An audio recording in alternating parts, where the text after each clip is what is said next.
এই দেশে ছাগলের দাড়ি দেখার পরে কেউ বিভ্রান্ত হয় না, মুনাফিকের দাড়িগুলো দিয়ে বিভ্রান্ত করছে, ঠিক কিনা? আমার মতো আপনার মতো কত সুন্দর লেবাস। বিএনপির অত্যন্ত যোগ্য একজন নেতা মাওলানাই বলা লাগে, মাথায় টুপি আছে যেহেতু,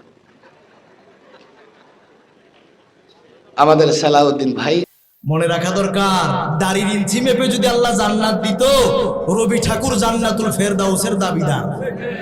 টুপির বাহারি রং দিয়া যদি আল্লাহ জান্নাত দেয়, নেপালের রাজা ধীরেন্দ্র বরেন্দ্ররাও জান্নাত পায়।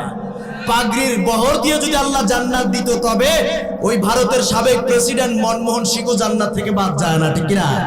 আল্লাহ বোঝার তৌফিক দান করুন, বলি আমিন। কার কথা বলতেছিলাম? রব।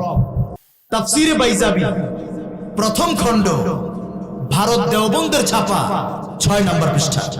তাফসীরে বাইজাবি প্রথম খণ্ড, দেওবন্দের ছাপা, 6 নম্বর পৃষ্ঠার ভিতরে এসেছে, আল্লামা নাসিরউদ্দিন বাইজাবি আলাইহির রহমা উল্লেখ করেছেন, আর রব্বু ফিল আসলি তারবিয়াহ হিয়া তাবলীগুশ শাই ইলা কামালিহি শাইআন ফাশাইআ।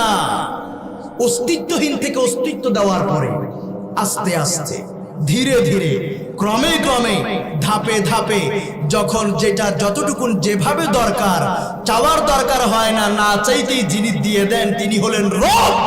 আল্লাহ হচ্ছেন রব্বুল আলামিন।